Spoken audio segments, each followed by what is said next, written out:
domingo para mim é um dia especial. Pego logo minha Bíblia, muito quero aprender.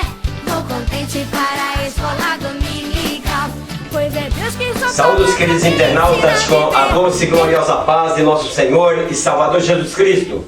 Nós vamos para a sexta lição desse seminário que nós estamos estudando desse terceiro trimestre do ano de 2019. Quero agradecer de coração a todos que têm compartilhado, os que têm feito comentário, que têm curtido, e dizendo a vocês: se inscreva no meu canal. É muito importante ter vocês inscritos no meu canal. A lição de hoje é a lição de número 6, o discípulo diligente. Nós vamos falar daquele discípulo que é aplicado, que está sempre de prontidão, que é rápido nos seus raciocínios, que é ligeiro na hora que precisa de agilidade. Aquele que, como fosse, por exemplo, uma pessoa está a ponto de morrer e chama o médico, e o médico chega a tempo de salvar o enfermo. Então aqui nessa lição nós vamos falar do discípulo que é atento, que é diligente.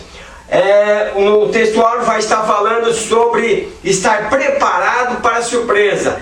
Então o textual fala de estarmos preparados para nós não formos pegados de surpresas. O cristão sempre tem que estar preparado para não ser surpreendido na volta de Jesus. A verdade que aplicamos nessa lição também vai dizer que nós precisamos ser frutíferos e estar pronto para enfrentar desafios. Não é só você ser frutífero, mas também estar pronto para os desafios da vida. A introdução nós vamos dizer que ela nos ensina os cuidados e firmeza para não cedermos os ventos contrários de doutrinas, porque nós temos às vezes muita facilidade de deixarmos levar pelos ventos contrários. Qualquer coisa nos derruba, então precisamos cuidar. O objetivo da primeira parte da lição: mostrar que discípulos diligentes são cuidadosos. Então a diligência fala também de cuidado. Então nesse primeiro objetivo nós vamos mostrar que o discípulo, se ele é diligente, ele precisa ser cuidadoso. Um discípulo cuidadoso. Usando uma sábia linguagem, Jesus coloca a questão da diligência quanto à prática do discipulado. Então nós vemos que Jesus usa nas parábolas uns paradoxos, né? Isto é, descrevendo comportamentos que se contradizem e que receberão o devido castigo no fim, conforme a justiça divina. A lição vem nos trazer para nós termos cuidado, ser vigilante, né? Ser diligente, para ver como nós nos comportamos diante de Deus, para que nós não venhamos querer nos exaltar a nós mesmos, porque aí nós perdemos a diligência, quer dizer, a inteligência para o galardão. E um diz discípulos vigilantes. Diligência refere-se ao modo cuidadoso e vigilante com que um homem responsável é capaz de fazer as coisas na ausência do seu Senhor. Então aqui Jesus está falando, ele não está entre nós. É isso que ele tenta mostrar para nós, que enquanto os discípulos estavam com Jesus, eles poderiam agir de uma forma, mas quando Jesus estivesse ausente, eles teriam que agir de maneira que o Senhor estivesse presente, ou preocupado para fazer da mesma forma que o Senhor ensinou. Então é por isso que ele fala desse modo cuidadoso, de ser semelhante aos homens que esperam o seu Senhor. Jesus diz: e sede vós semelhante aos homens que esperam o seu Senhor quando houver de voltar das bodas, para que quando vier e bater, logo possam abrir-lhe.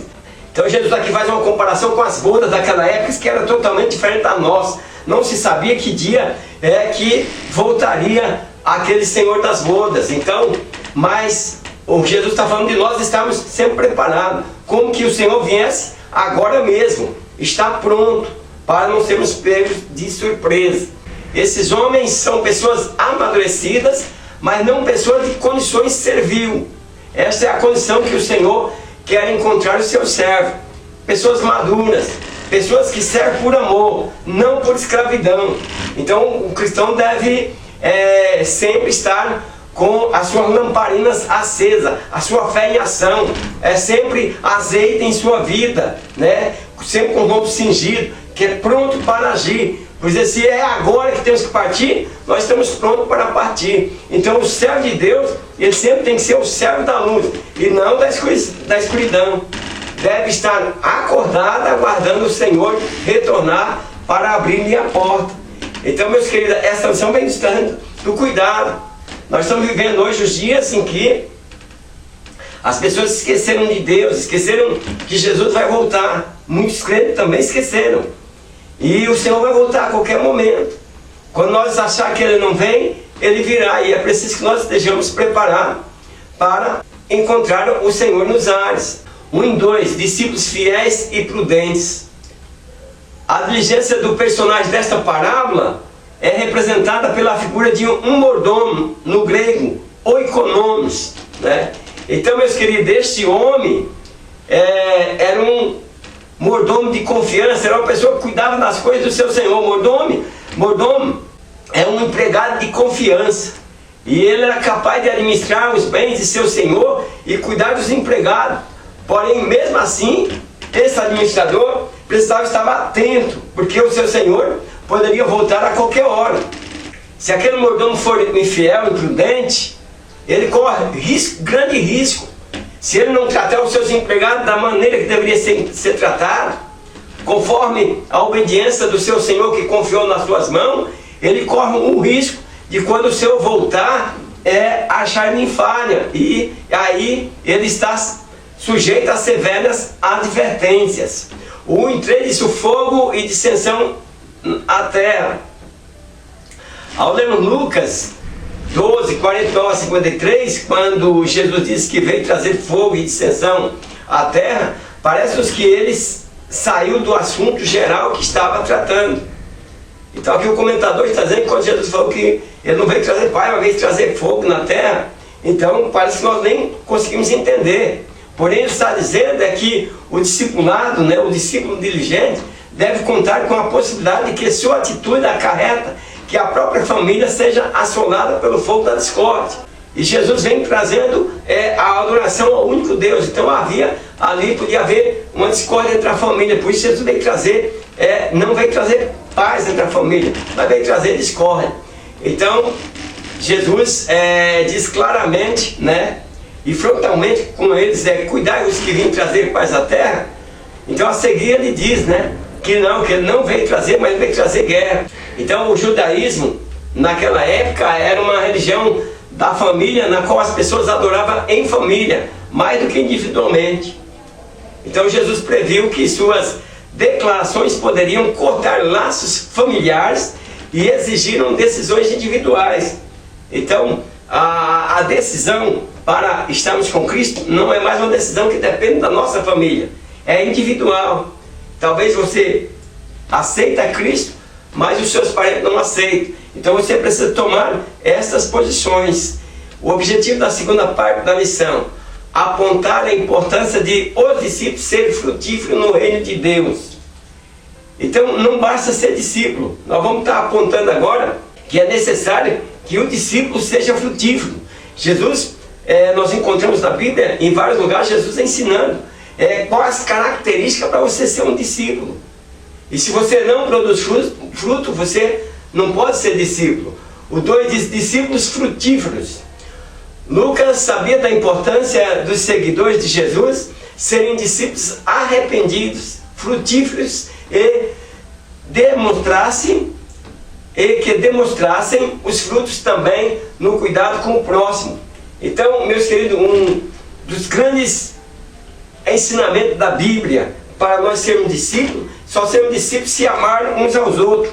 Jesus disse: vocês amaram uns aos outros, nisso vocês estão se mostrando como meu discípulo, e todos reconhecerão vocês como discípulos de Jesus. Agora, se vocês fizerem ao contrário, as pessoas não vão reconhecer vocês, porque o meu mandamento é esse: amai-vos uns aos outros como eu vos amei. Então o discípulo vai produzir fruto desta forma, socorrendo, né, amando aqueles que muitas vezes estão à margem da estrada. O 2.1 diz a importância do arrependimento. Duas fatalidades terríveis se abateram sobre os judeus e Jesus as aproveitou para advertir os seus discípulos sobre a importância do arrependimento.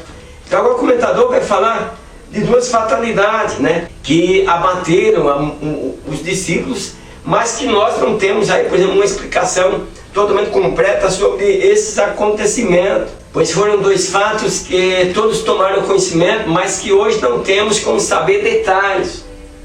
O primeiro foi o sangue dos galileus que Pilato misturara com o sangue dos sacrifícios que os mesmos realizavam. E o segundo fato foi a tragédia da queda da torre de Siloé, que matou 18 judeus. Então Jesus cita sobre isso, mas nós não encontramos nenhum escrito sobre isso, então nós não temos maior detalhe. Sabemos que Pilato fez toda aquela covardia e que aquela torre caiu e matando ali 18 judeus. Então Jesus não dá explicação sobre tais tragédias, ele não fala sobre aqueles se foram causadas por causa dos pecados ou do juízo de Deus. Ele apenas apela para a necessidade de que todos estejam preparados para a hora da morte, para que se arrependam enquanto há tempo. Então Jesus narra esse episódio e aí aponta para que as pessoas precisam estar preparadas para se arrepender, para que ao chegar o momento da morte não venha ser tarde demais. O 2.2 diz o perigo da esterilidade, discípulos estéreis que não produz fruto, né? Que é sempre a mesma coisa. A esterilidade na vida de um discípulo é algo antinatural e passivo de julgamento divino. Então, meus queridos, Jesus nos chamou para nós darmos frutos. Se nós, como discípulos do Senhor, não damos fruto, nós corremos grande risco de sermos reprovados aí no julgamento divino. O arrependimento deve ser acompanhado por frutos que o demonstrem: fidelidade, prudência, constância, bem como o amor de Deus e ao próximo. Então, uma vez que nós somos discípulos, nós vivemos uma vida diferente, uma vida nova. Nós não vivemos mais na prática do pecado. Então, mostra que arrependemos daquela vida. Então, nossa vida, nossa maneira é diferente. Nós conseguimos conquistar outras pessoas para Cristo pela nossa nova e santa maneira de viver. Então, o Evangelho de Cristo é para ser empreendido, praticado e pregado. Ele não pode ser adaptado aos caprichos de uma vida ou cultura divorciada de Deus.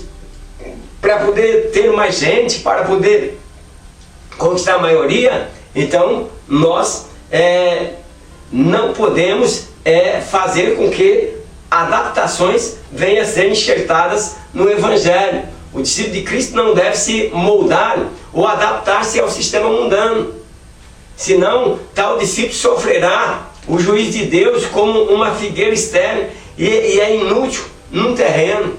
Então, nós não podemos ficar como uma planta que num terreno ela não produz nada e é inútil. Nós precisamos dar fruto na casa de Deus e por isso não devemos sofrer essas modificações, essas adaptações. As igrejas evangélicas elas vêm se adaptando para poder ter acesso a maior público, né? Você pega igrejas pentecostais e que agora já entrou no neopentecostal, né, no gospel, né? Então, muitos assembleianos hoje são do grupo gospel, né? E você vai ver que agora vamos se adaptando para poder nós termos maior resultado. Isso é um risco. O 2.3 diz o fruto de socorrer o próximo. Interessante notar que o relato identifica a ação de Jesus antes da cura e ensinava no sábado, em Lucas 13, 10 a 17. Então aí o doutor da lei, que conhecia os mandamentos, né, mas ele não conhecia o próximo. Quer dizer, você conhece a Cristo, mas não conhece a prática do amor ao próximo. Isso é um risco, né? O príncipe da sinagoga também conhecia somente a lei, né? E ele conhecia leis fixas e inflexíveis sobre boas maneiras e de decoro, mas não conhecia o amor que Jesus estava pregando. Então, por isso eles começaram a questionar o que Jesus fazia. Ali estava uma mulher, como tantos hoje, né? Ouvindo o ensino, mas também precisando de cura e libertação. Então nós precisamos entender que muitas pessoas que nós olhamos para a vida dela e nós reprovamos, ela tem tanta necessidade de aprender com Cristo, como também necessidade de ser liberto dos seus problemas. E nós, como cristãos, precisamos estar prontos para ajudar.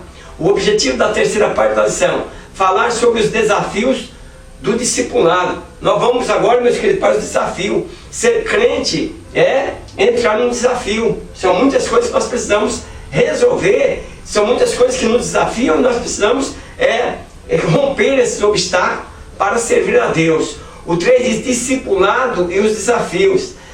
Na sinagoga, os adversários de Jesus ficaram envergonhados, e o povo se alegrou por testemunhar as maravilhas operadas pelo Senhor. Então, os príncipes da sinagoga, e muitos sacerdotes, eles se envergonhavam quando Jesus estava falando, porque eles não tinham poder, pregava sem autoridade, Jesus ensinava com autoridade.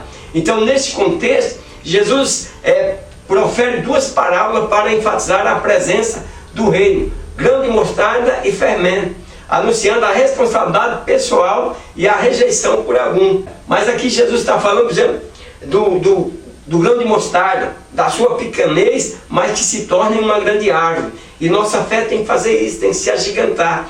O 3:1 diz a presença do reino. Não há consenso entre os estudiosos quanto ao significado dos detalhes das parábolas do grão de mostarda e do fermento. Então não há um consenso. Mas contudo, considerando os termos, os dois cresceram e fez-se grande, O grão de mostarda fez-se um grande árvore, e o fermento faz com que ele levante a massa e se torna grande, E cresce, Então, grande número de intérpretes interpreta ambas, que elas apresentam o mesmo tema, os temas são semelhantes, porque fala de crescimento. Mas eu acho muito interessante do grão de mostarda, que ele se torna ele se agiganta, ele se torna uma árvore. 3:2, o cuidado com as escolhas. A diligência no discipulado exige seriedade nas escolhas que levarão ao caminho da salvação e a permanência nele. O discípulo de Cristo deve ser cuidadoso para entrar pelo caminho da salvação e permanecer até o fim de sua vida, visto que muitos são os que optam pela facilidade, por fazer atalhos que os levam a caminho de morte. Então, meus queridos, não dá para fazer atalho. Quando estamos servindo a Deus, nós temos que procurar seguir o caminho do Senhor, que é o caminho ensinado na Bíblia. O 3.3 diz o lamento de Jesus pela recusa daquela geração. Quando os fariseus disseram: sai, retira-te daqui, porque Herodes quer matar-te, veio à mente de Jesus quantos e quantos sacrificaram as suas vidas ao serem enviados por Deus para reuni-los consigo como uma galinha junto aos seus pintinhos. Então, Jesus, ele sentiu na pele a perseguição que seus profetas sentiram. Nós estamos vivendo em um momento maravilhoso, que nós não temos perseguição, mas muitos que vieram antes de nós sofreram perseguição por causa do Evangelho. Então, meus queridos, por causa da recusa, Então, nós precisamos aproveitar esse tempo em que o vento sopra a nosso favor, para que nós possamos levar as boas novas. Então, meus queridos, nós precisamos nos preocupar em levar a palavra de Deus de maneira que as pessoas possam ser sustentadas por elas. Conclusão: Jesus coloca diante de nós a necessidade de nos esforçarmos para entrarmos no reino de Deus e lá permanecermos. Que nós possamos viver uma vida digna de ser chamados discípulos de Cristo. Meus queridos, que nós possamos viver com diligência, com sinceridade, esperando a vinda do nosso Senhor e Salvador Jesus Cristo. Agradeço a todos e até a próxima Escola Dominical Virtual, na paz do Senhor. Amém.